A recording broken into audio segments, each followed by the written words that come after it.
unmasking and recognizing that you don't have to live with the level of internal stress and condemnation that you've been carrying your whole life is extremely liberating.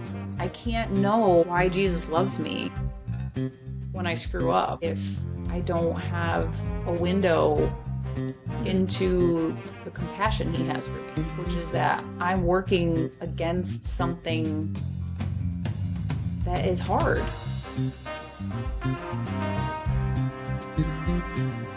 Hey everyone, and welcome back to the NeuroSpicy SoulCare. I am Frank, your co-host. And I'm co-host's name. Today we are diving into something that's really close to both of our hearts. Unmasking. After realizing you have ADHD or autism or both, if you ever felt like you've been wearing a mask just to get through life, this is the episode for you. We'll be talking about the challenges that come up when you start unmasking and how faith, self-acceptance, and small daily changes can help you along the way. So grab your coffee, get comfy, and let's get into it. What's up, podcast? If you enjoyed our Chat GPT produced intro to this podcast episode, welcome to NeuroSpicy SoulCare, where we help you to turn down the fire on your very worst neurospicy symptoms and to embrace the spice of the beautiful ways that God made you and to live into the unique purposes that He has planned in advance for you to live into. For the glory of God. For the glory of God, always, eternally, forever and ever. Yeah. What's up, everybody? Hey, babe. I know we're going to talk about unmasking. This is going to be a very unmasked episode. I have a brand new safety sweatshirt. Look at that thing. Look at this. Courtesy of Zoe Jones. Way to go, Zoe Jones. Thank you. So grateful. This showed up as just a happy little surprise in my mailbox today. What a wonderful blessing. It was so special and I cried. Sweet. Just a lot of, just grinning. Hard grinning. And hugging of the sweatshirt. So, blending in with the chair today. Misty-eyed? Misty-eyed? Sure. Cool. And Wormy's here today. He's Wormy. This is my favorite fidget. I found it at the Last Chance Amazon store. It's like this little, it's made of, it's very Montessori vibe. Just a little wormy. Look at him. And he's got the cutest little smile. Just a little worm. This is a really unmasked episode. Yeah. You're gonna catch a lot of feral, all of it today. Feral looks from both of us today. I have my fidget cube. I love this thing. Mm-hmm. I've lost and found this thing. I can't even tell you. We bought that on Kickstarter before it was even available to the public. That's how much we were like, yes. Yeah, this thing. Yeah. That was years ago. Years and years. It was a long time ago. You know, wheels still wheels, clicker still clicks. That thing is champ. It's built like it is built like a beast. Built Ford tough. What Chevy? We already know you're not the. Come on. You're not the jingle guy. Half of the fun of being unmasked is to just do what you want, and sometimes I want to get the jingles wrong. All right, so we're talking about unmasking today.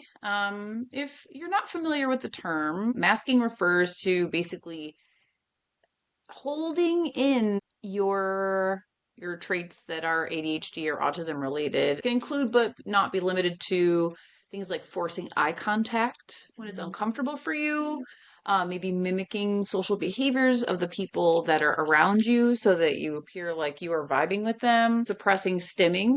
So like if you're a person who wants to be like, I twirl my hair a lot. I've been doing it since I was a kid. And there was a time when I did try to stop because I thought it looked bad. And you know what? I love it. You know what? It soothes me all day long and I don't suppress it anymore. I just do it.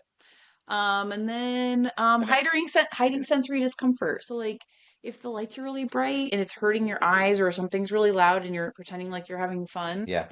Or if you're wearing uncomfortable clothes and you just don't even realize 100%. How uncomfortable you are.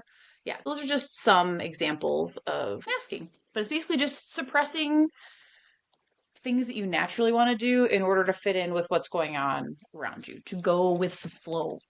And the consequences of this is that it can lead to a lot of exhaustion. It can lead to anxiety and depression. Sometimes you can almost feel like you don't even know what your personality is Oh because yeah.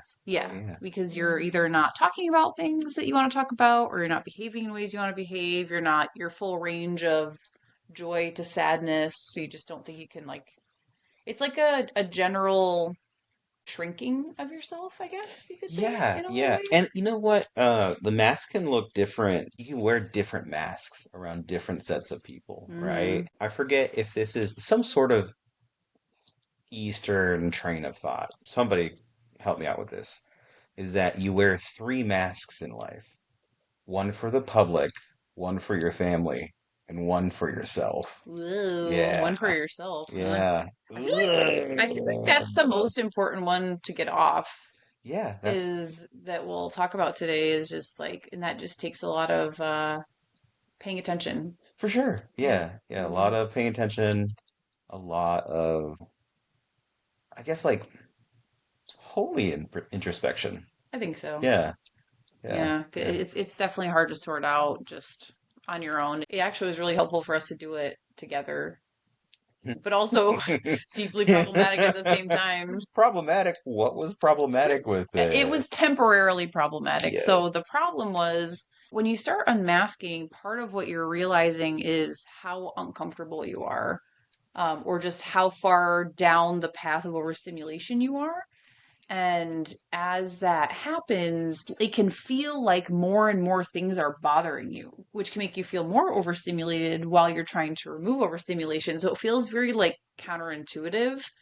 And when a bunch of people are doing that in the same household, it's like Yeah, kind of like elbows. walking, it's like a Yeah, kind of like a minefield for a a little bit. bit, a bit. Yeah, people catch elbows.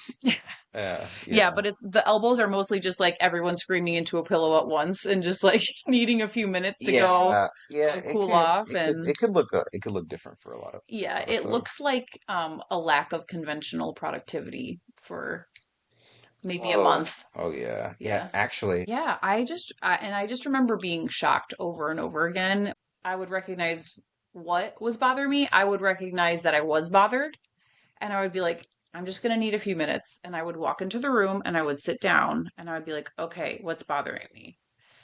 And we're going to talk about body check-ins and all that kind of stuff, but basically just sitting and just being like, what's bothering me? Like, if I could change anything and nobody would complain about it, or nobody would call me a baby, or nobody would say that I'm being dramatic or oversensitive, what would I ask for in this moment? yeah. And it's just amazing, like, how small the things are sometimes that can just make you feel so much better. Sometimes it's just like, A heavy blanket over you, or like it could just be like, I really want to turn that light over the sink off. yeah, Or like, can I have a hug? Like right this second. yeah. Can you That's just kind of stop what you're yeah. doing? Hmm. It could be a physical change of I need to be somewhere. I need to go outside. Hmm. It could be I need to take a shower sometimes. How about like that spicy ginger cayenne pepper? What a way to We start the day. love It there's just makes you feel something. yes, where it's just like it Yeah. hurts more than it tastes good. Yeah, it's just sensory. Yeah, just It's you the right type of just input you're looking for. waking your brain up. Yeah.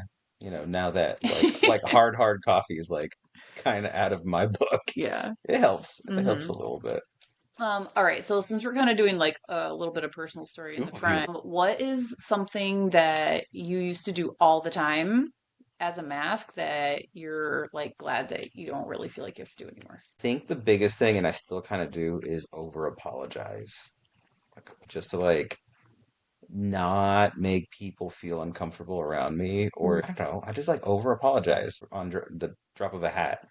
And I think I still do that to some like extent, but it's one of the things that I've caught myself doing a lot. Hmm. Yeah, and stuff like people need like actually apologies for, right? Right, it's Like just as a protective measure, not because yeah, like like you people really. sneeze. Oh, I'm sorry you sneezed. Like what? Like why? Right? But yeah, it seemed like it was a measure for me to still appear as a caring person, even though inside I was like so tired and I didn't give a crap.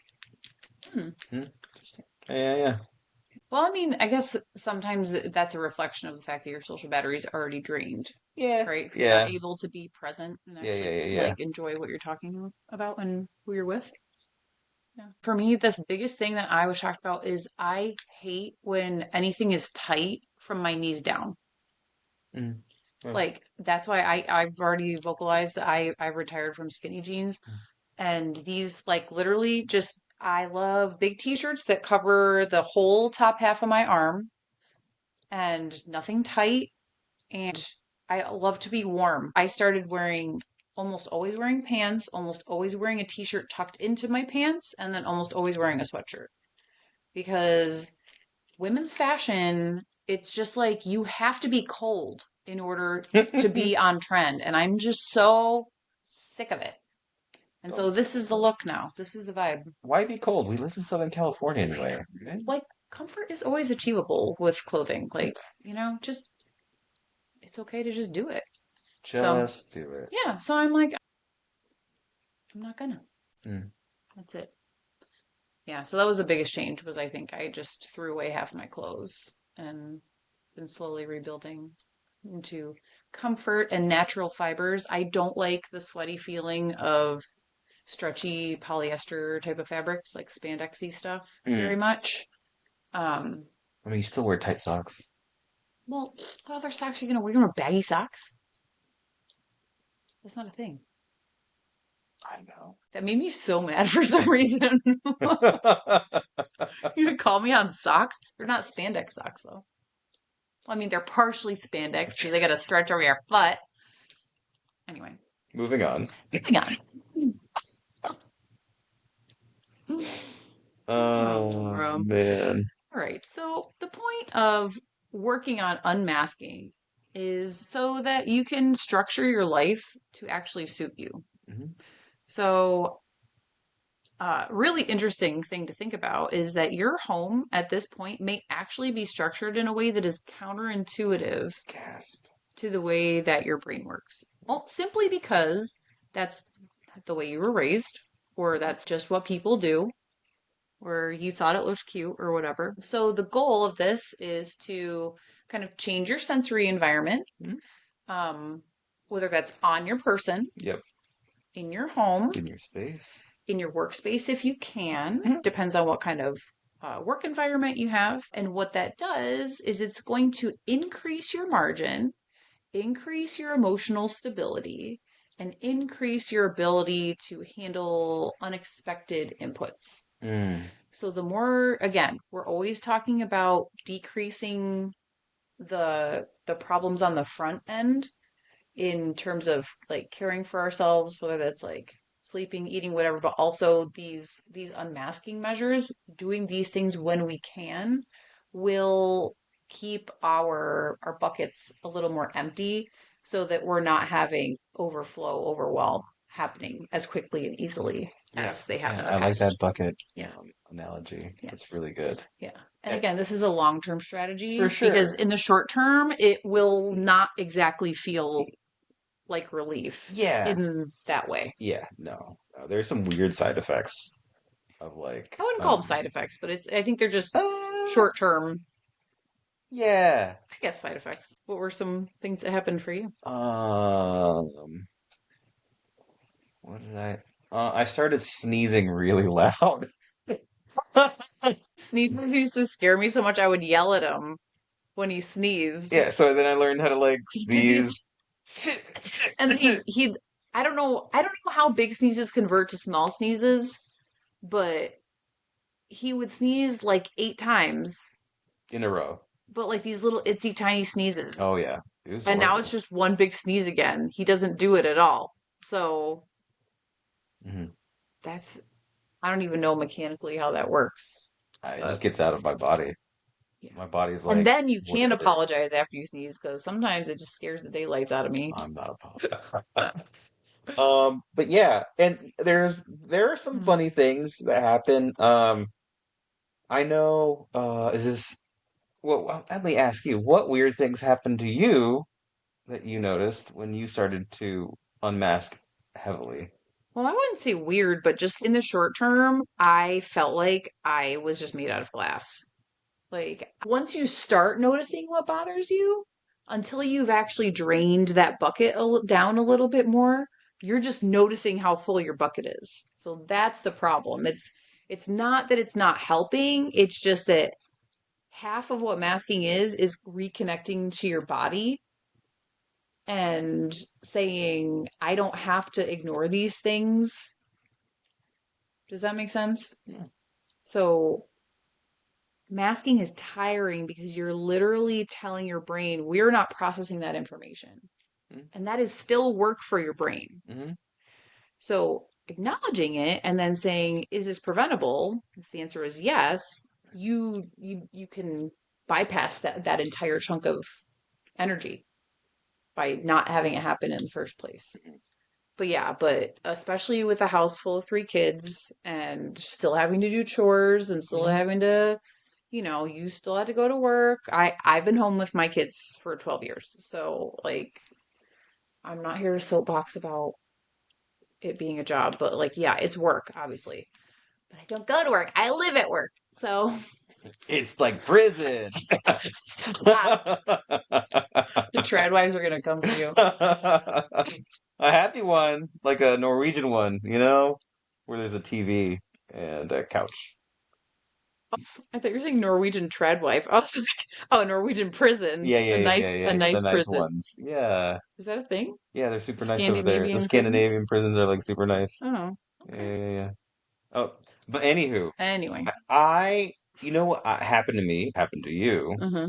as I was unmasking, I started to like not be as good at stuff as I was prior. Like, Yes. stuff like cooking or like, you know, directions Mm-hmm. or like memorizing numbers. Yeah, like that went out the window. Yes, that is another thing that you might not expect is once you realize how hard some things are for you, like for me, it was admin work.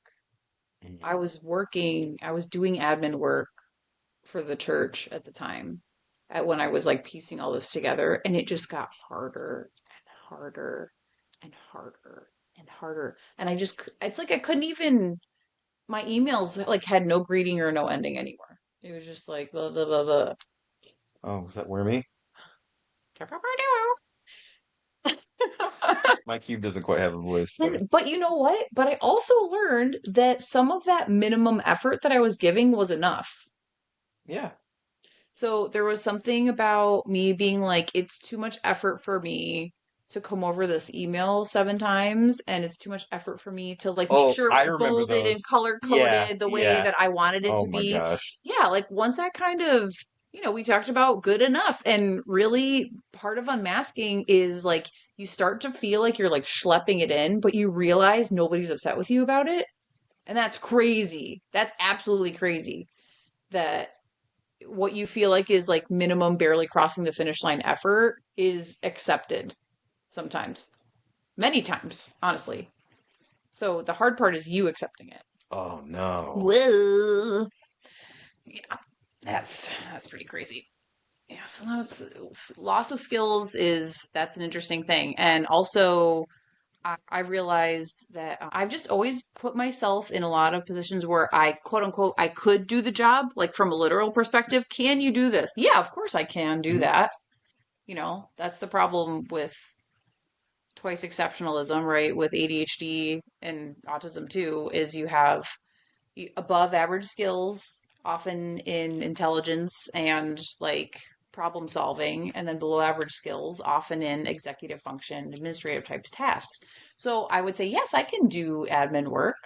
And then 2 weeks into it, I would be like absolutely languishing and taking like 3 hours to do a 45-minute task because my brains are just like falling out of my ears with how tedious and horrendous it felt to do them. And some Yeah. skills you just don't need to recover. The ones Nope. you need will come back, or the ones that you Like, like yeah, you actually like to cook. I do. So that's probably something that feels kind of sad is like sometimes even things you like, you have to lay them down in the way that you did them before, because sometimes either you were like too perfectionistic or you're looking to get, or Yes. it was a social currency, Oh yeah. that kind of Yeah, thing. And yeah, then yeah. you learn to pick them back up as Mhm. something that's strictly for enjoyment, period.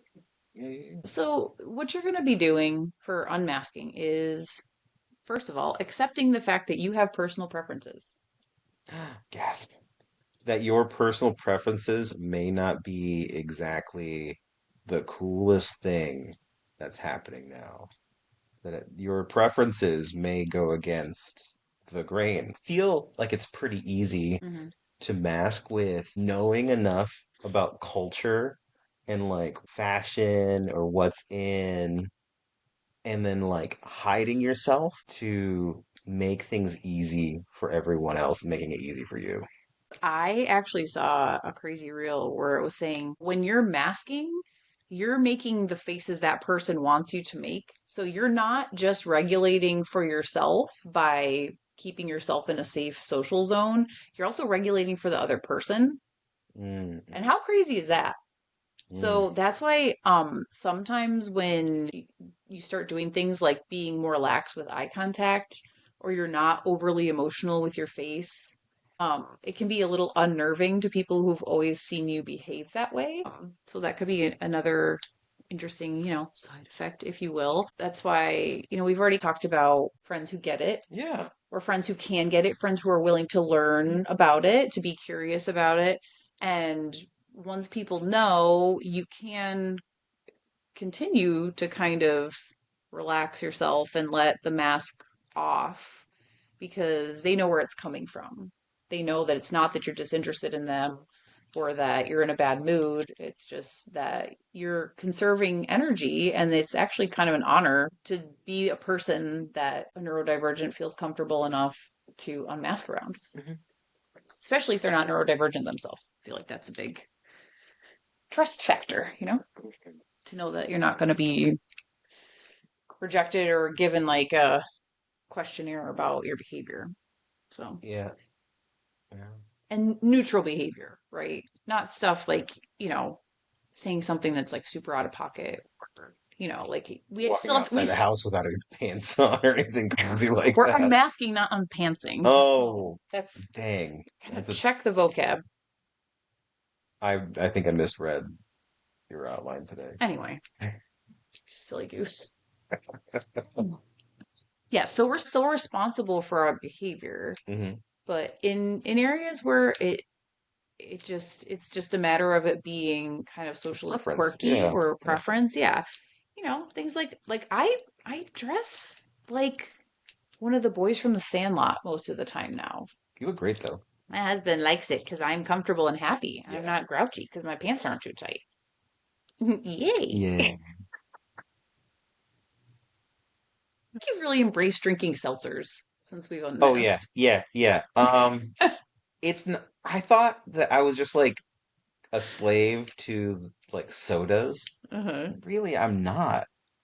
I just love carbonated drinks. Yeah. I love them. I love fizz. Honestly, I love drinking a whole bunch of it and then like that really good burp you get Mm-hmm. after that, like the first like good chug. Yeah. Oh, Yeah. yeah. Yeah, it must be like a vagus nerve stim for me. Maybe. Yeah. Like, it's not right to roar at 8 o'clock in the morning, but maybe to burp a little bit. I don't Mhm. know. Yeah. Yeah. I've also worn my hair down a lot more. I Yeah. I grew up in, like when I was in middle school, it was like the slick back ponytail. Like I remember getting compliments for like how slick I could get my bun. Yeah, and then I Compliment. straightened my hair a lot. So yeah, Chasing compliments, are we? oh yeah, my whole life. My whole life. I have to I still have to detox from that like over and over again. I mean, What those circular issues where it's like it's not that you'll never be free of it, but it's like they resurface and kind of in a different way, and it gets lighter as it goes along. But like, so I don't live for it in the same way. But we all fall into that trap, I think. Vulnerability moment. oh Yeah. no. Hmm. Uh, I don't have the choice. I just wear my hair like this all the time, you're so funny. you know. You don't have the I, choice to be funny. Okay, so we've talked about sensory stuff. There are some great sensory supports that can help you in the wild. Whether that's for noise, I would highly recommend you get yourself a pair of loop earplugs. It's a great brand. They have different, different types of blah, blah, blah. You just got to figure out what's right for you. I recommend you get some with mutes. They have little rubber mutes that take the sound down even more. I like as much noise cut down as possible. The great Oh thing yeah. with these earplugs is that you can still hear people talk. So it really increases my bandwidth for things like street fairs, which I really kind of hate now. I used to tell myself that I just like loved big, exciting gatherings. I hate them. I hate them. You hate them? Yes, I don't. That's I strong. I don't want to go to a concert unless one of my friends is playing. I don't want to go to an amusement park and hear seven types of music and then people screaming. I don't want to hear that. Anything where there's like sounds from multiple directions. I don't know. I'll sit at a concert, but I'm done standing and touching people at a concert. That's not for me. That Carla, she's gone now. She's a goner. She's all gone. She's bye bye. So anyway, loop earplugs, big winners. Oh yeah. Here's a quick one for you guys out there that are in long-term relationships, have a wife and kids. If you want an amazing Mother's Day gift, buy noise canceling headphones for your wife. That was literally my Valentine's Day gift. Before we even knew, it was always sound that set me off. I still have those bad boys. Yeah. Do Yes, you were do the do best your present. yeah, do yourself a favor. You They're will. so cheap now too. Yeah, They weren't yeah. cheap then. No, they were Yeah, not. it was an investment of Yeah. love Yeah. and sanity. Of sanity. You'll look good. I promise. Yep. Promise. Hmm? Oh, and smells. Like, let's say there's like a cleaning product that you buy that you don't like the smell of it. Stop buying it. Stop buying Yeah. it. Quick one. All right, I'm Hmm. taking it. Our listeners of a Hispanic descent, eyes up here. You don't have to clean your house with Fabuloso. You don't have to do that. I understand. Abuelita used to do that, and maybe your mom did that. You may actually like it. That's fine. But if you're just doing it, don't. There are other cleaners out there, my guy. Yeah, and you may or may not know this, synthetic fragrances, whether you think they bother you or not, are clogging up your endocrine system. So don't do it. So any synthetic fragrances, which means anything that's not like an essential oil or an actual piece of fruit, like is synthetic. Okay. So if it's a synthetic smell, the more of those you can reduce, the more Mhm. your sensory bucket will kind of go down with that as well. Do you know the smell of Fabuloso? It's quite Is synthetic. there anything in nature that smells like Fabuloso? Then reconsider, fam. Reconsider. Uh, All right, so we talked about some sensory stuff. And again, figure it out in your home. If you don't like bright lights, buy like 30-watt light bulbs. you don't like yellow lights? Buy them blue. Use dimmers in your house. ADHD people classically do not like the big light. There's a lot of jokes about that on the internet. Lamps. You want to wear sunglasses in the house? Do it. Yeah. If it's that time of day when the sun's through the window, just anything. Mm-hmm. Just make yourself comfortable. If you want to wear a scarf in your house because there's like a draft, wear it. Like, don't be like, why am I doing this? Just be like, I know why I'm doing this because it Mm-hmm. feels good because I like it. It's Mm-hmm. not hurting anything. Mm-hmm. We have a sensory swing right in the middle of our house. That was a game changer for our kids. Your house doesn't have to make sense to anybody but you. Hmm. So if you want to have a dresser in the middle of the living room, then you do it. That's what we do because my daughters love to take all their clothes out of their drawer and then not put them back. But if it's in the living room, they can't do that. So I have to work with their little neurodivergent brains Bum, bum, and bum. yeah, and make it so there's more urgency to pick their clothes up because if we're having people over, we're not having clothes in the middle of the floor. Just little things like that. Do what you want. Mm-hmm. Mm-hmm. Hmm. So we're talking about socializing. Oh yeah, yeah. Here we go. Some things that might be happening if you are masking in social situations. Maybe you are totally exhausted when you are done Ah. because what you might be doing is looking around and trying to figure out what are all the people doing? What should I be doing? You I know, don't want to be weird, so I'll just find something to do. right. Yeah. If you talked to a new person and that person wasn't your favorite person, even if they were, like just the amount of measuring and guessing and checking that we tend to do as high masking autistics, it's just a lot. Hmm? And it takes up a lot more energy than we really think. So that's one signal, one flag, red flag, Hmm. beige flag. It could be a beige flag Yeah. because you could work on it. So let's call it a beige flag, Okay. or orange could be an orange flag if you like. I don't know. So are you exhausted after socializing? That's number one. Number two is, do you feel like your personality kind of like disappears when you're in public? Like people don't really know who you are because you don't know if it's okay, either, like I said, like feel your full range of emotions or to talk about the full range of subjects that you're interested in. And then also, do you have chronic anxiety about like doing and saying the right thing? Do you leave your friend's house and immediately start the instant replays, start watching the tape in your head as you're driving and you're like, oh my gosh, should I apologize for this? Did I say that? Yeah. I used to do that all the Like time. that. Very, very difficult to live with yourself when you're doing that because you don't realize that that's not actually a reflection of the interactions that you had. Mhm.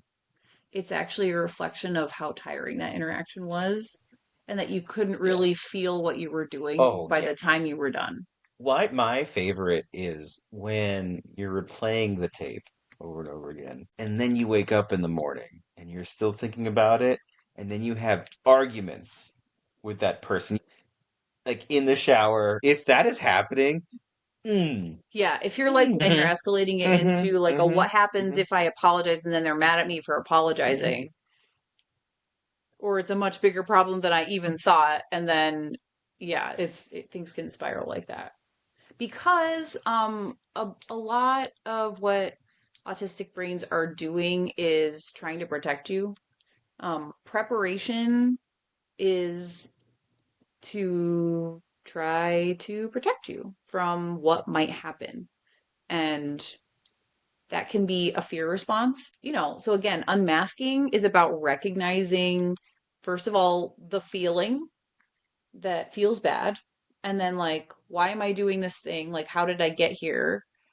The difference between saying, I'm afraid this person's not going to want to be friends anymore with me, and saying, I feel this way because I'm very tired from spending all my emotional energy with this person.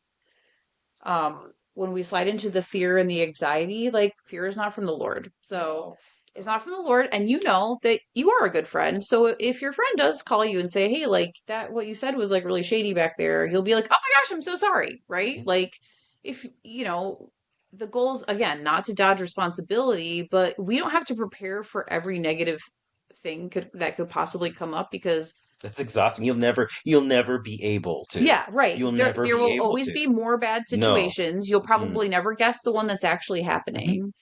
Um, but the one that comes up out of fear, which is not of God, is the one you could say, you know what? I'm not going to pay attention to that one. Mm. If this happens for real, I will handle it. Like I've had to literally say this out loud to myself. You know what? I'm not going to feed into that. If something happens, I will address it and I will take responsibility for what I said. Mm. Right now, I'm feeling tired, so I'm not going to spin on that because that just makes you more tired. Yeah. And sometimes what you have to tell yourself in order to really take your mask down and be yourself will change and vary even day to day. It varies depending on the people that you're with as well. Right. Because, like, similarly to how, like, some friends, like, I'm definitely not going to bring up anything political because it'll Oof. turn Yeah. into Yeah. this, or Yeah. I'm Yeah. Yeah. definitely not going to bring up anything about, like, this person because then it's going to turn into this conversation. It's, like, similar to that, where you have to kind of filter all the things. So you're going to continue to do some of these things. Mhm. But what you're going to notice, I believe, over time is that as you realize how good it feels to not have to be less of yourself, you will naturally take less engagements with people who make you feel tired. Let's be clear. friends that you decide are more like taking from you than like bringing you life are not necessarily quote unquote crappy friends. It's just it is the boundary definition or redefinition of some Yeah. of the relationships you have with people. Yeah, I think that's fair because I think anytime you have like a reordering of your values, Mhm. your circles are going to shift a little bit. Like if you're trying to be dedicated to, what the Lord's calling you to, and you're like, you Mhm. know what, I'm not going to drink anymore. Guess what? You're not going to hang out with your friends that go out and drink all the time. Yeah. You know what I mean? Yeah. Yeah. So basically, if you're unmasking, your values are shifting to, I need to care for my needs first Mhm. so that I can bring my actual authentic self to the world the way that God wanted me to be presented. Okay, that's interesting. And I was going to ask that question. So, Yeah. what is that line? Sometimes you can't unmask all the way. That's why we talked about like what the last episode, because sometimes you need a person because you can't unmask all the time, all the way. Mm. Or it's just not possible to communicate with enough people for it to be safe. It just depends on that scenario. So you need to at least know what's underneath all the masks, I would Mm. say. I definitely still mask sometimes. There are times where you just don't know what's going on. Like you went to your law school stuff. Like, Oh yeah, it took me a little bit to settle in yeah, for sure. exactly. You kind of got to Yeah. go, you kind of revert in there. And although it's funny, when you put the mask back on, sometimes it feels different. And you'll start to notice how uncomfortable it is and how tiring it is a lot sooner. So I notice when I'm in a situation where I'm masking, I notice sounds hit me a lot faster. So I know if I'm hanging around people it's kind of work for me to be around them, I'm going to need my earplugs. Mm. Like, or if it's a birthday party, like whatever, stuff like that. Anyway, but yes, you don't need that when you're with God. You don't need that when you're with your family and friends. And if you do, then maybe time to check that out. Mhm. Yeah. If your values are changing and you're trying to take up a little more space and be the little starfish that God designed you to be, then Yeah, it's tough. It it is is. it is it is there is no one size fits all. Yes. All of the neurodivergents out there, me, you, all of you included, we're building the airplane as we're flying. Mm-hmm. We've built something that got off the ground, but is probably not going to be terribly safe or comfortable to fly in for the rest of your life. Mm. And and it's going to be just different for everyone. Yeah. So look around, ask questions, find your people, ask questions around people you already know.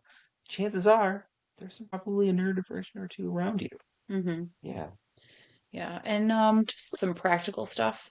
We talked about the loss of skills and the exhaustion that can happen. Oh yeah. Also, I just want to leave you with a quick, make sure you start learning to do body check-ins with yourself. Am I thirsty? Am I hungry? Am I hot? Am I cold? Is there something itchy in my clothes? Are my clothes too tight? Is there a hair like in my shirt? Do I have shoes on and I actually feel tired? Am I straining to read and the light isn't good enough? Is there a weird smell in the room? Like, start paying attention to that. Mhm. Am I worried about something? So, notice as your agitation starts to rise, what's going on in your body and what's going on in your mind. And do you have to go to the bathroom? I Yeah. can't tell you how many times, like, Oh yeah. I just have to pee and I'm agitated because I'm trying to get something done or somebody's trying to talk to me while I'm trying to. So, it's like, it's the different types of inputs for me. So, but it may vary for you. Might be intensity, might be the duration of it that bothers you. So start doing body check-ins. And you might have to do them in the other room because if you start to get angry and you're trying to mitigate your responses with people around you, whether that's your kids or your coworkers or whatever, go excuse yourself.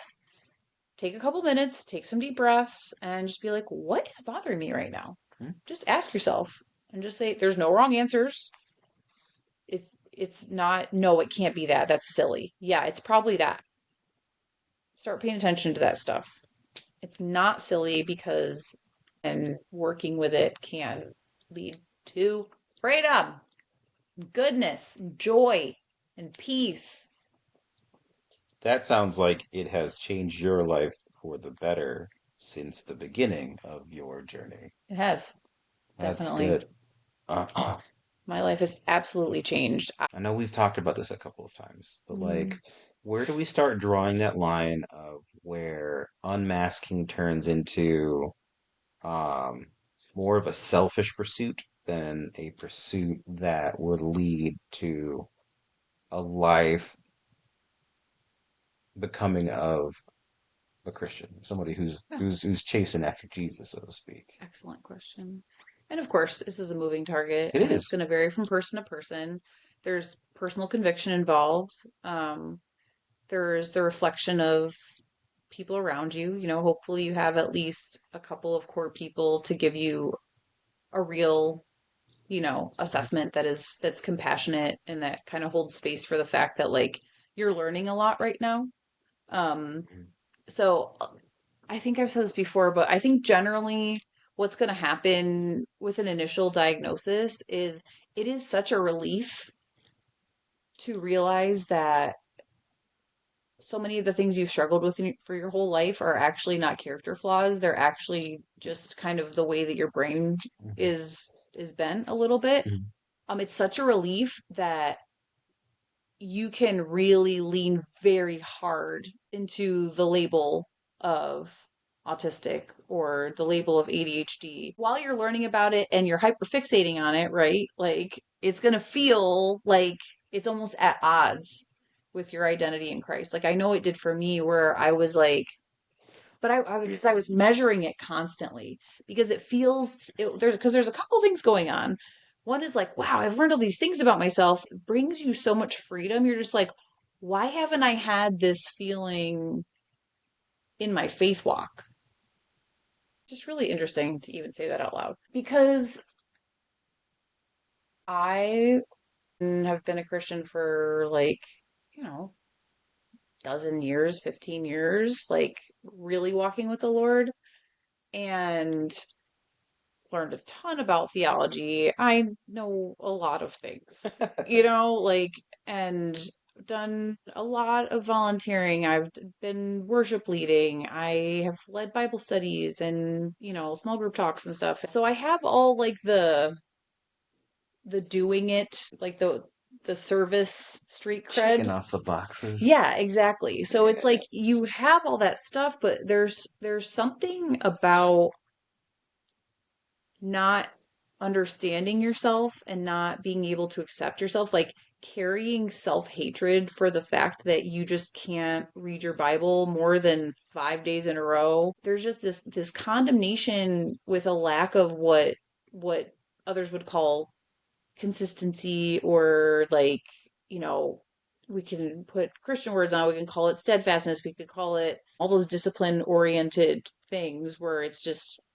I'm because I can't wake up at 5:45 in the morning and read my Bible for an hour before everybody wakes up, like I'm already making up for something when I wake up. Yeah, yeah. So I'm getting back to it. I'm almost there. So feeling at a deficit while I'm doing all the things. I'm doing all the things. I'm doing things that a lot of people aren't doing. Hmm.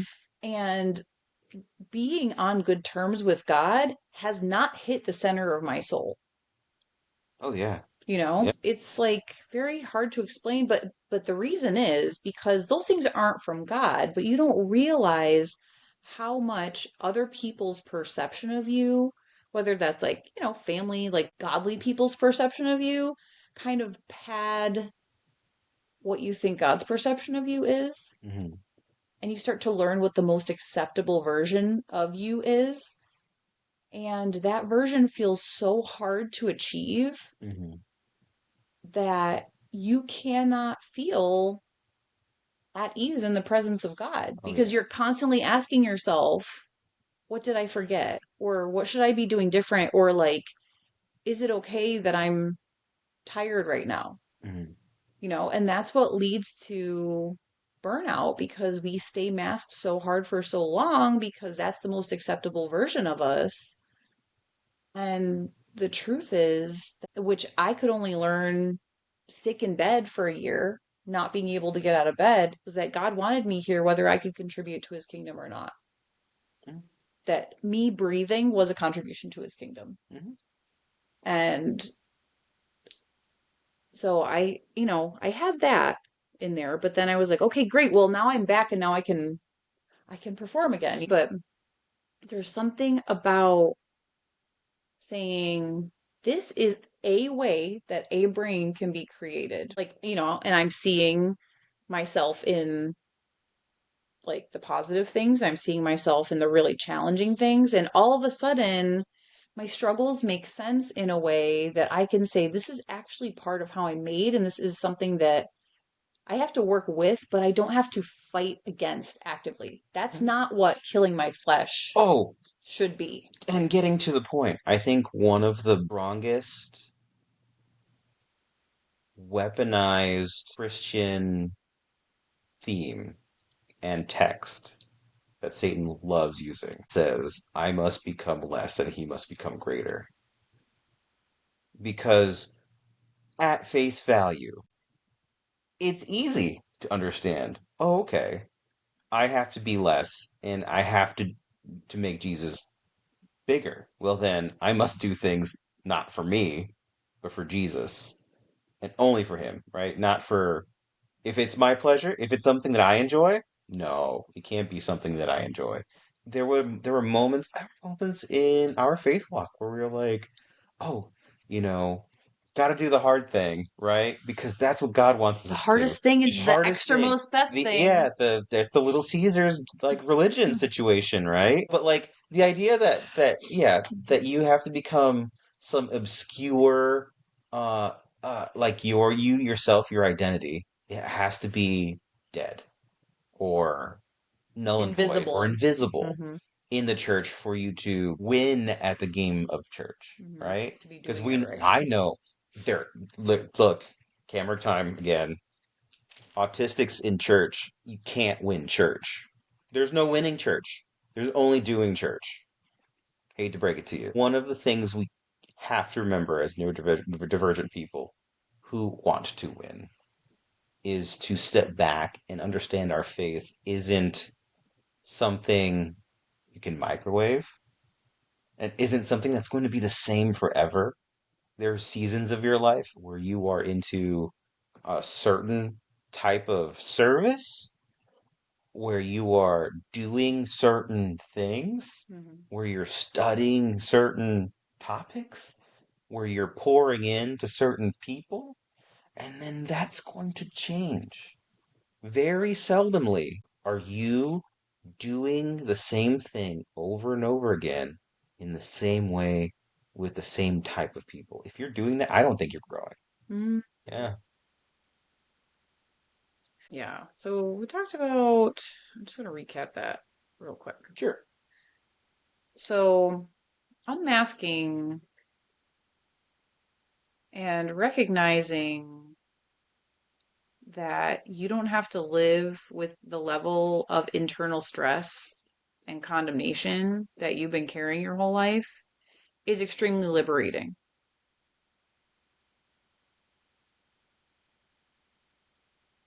And that is from the Lord.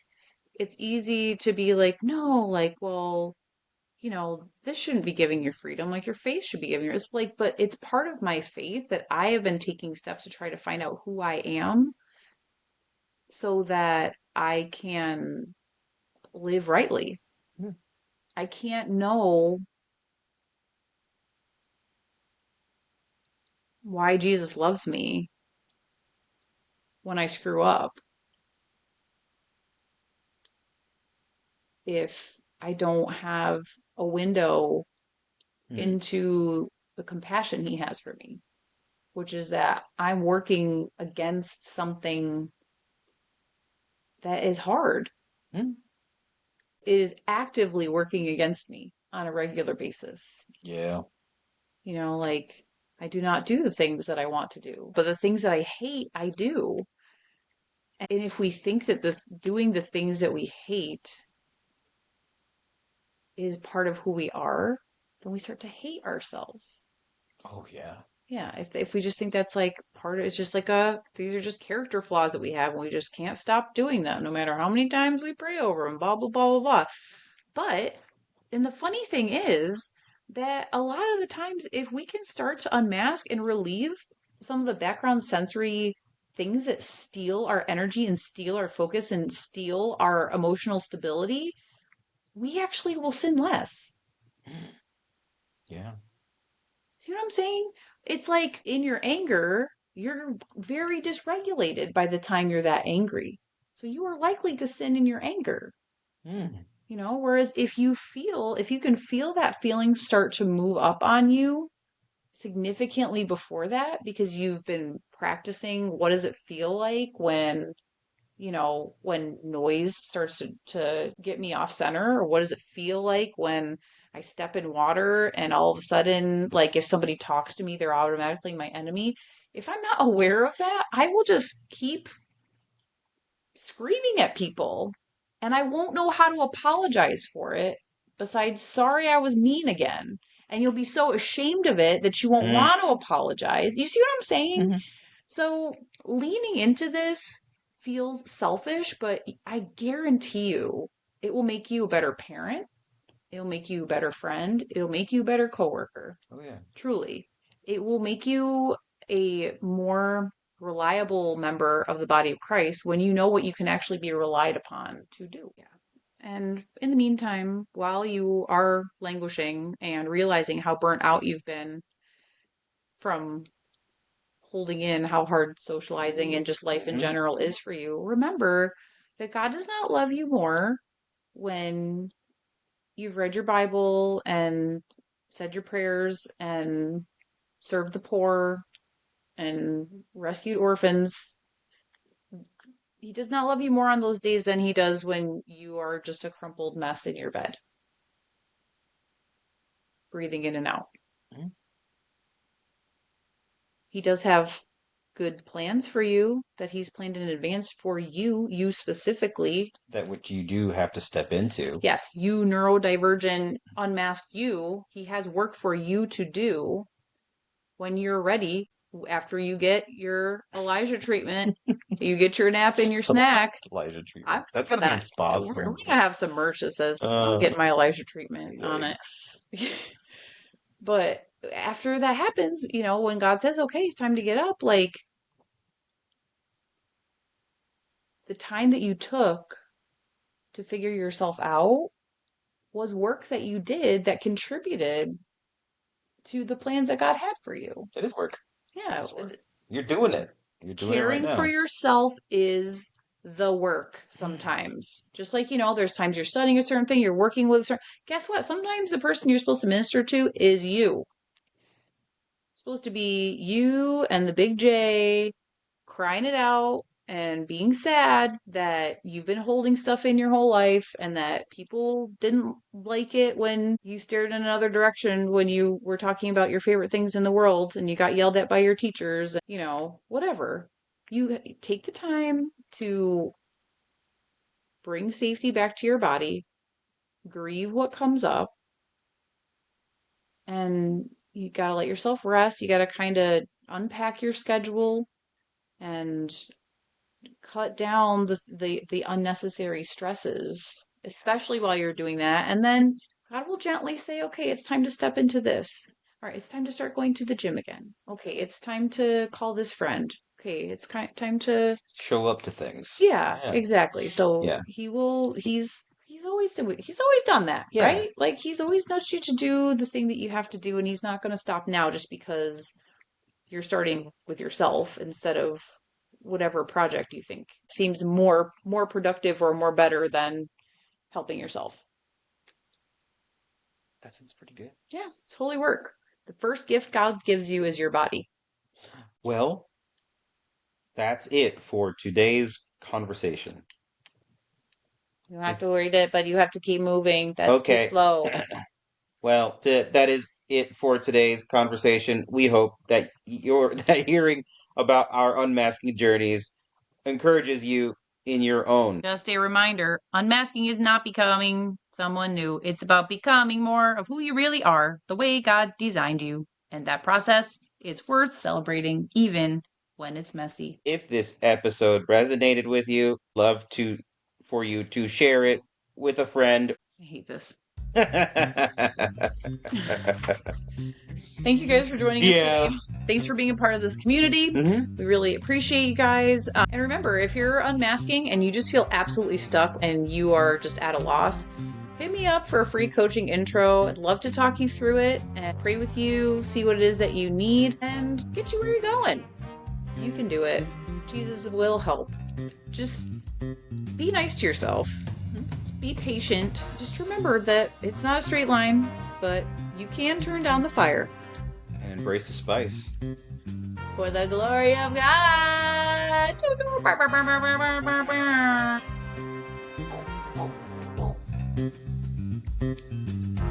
Peace be with you.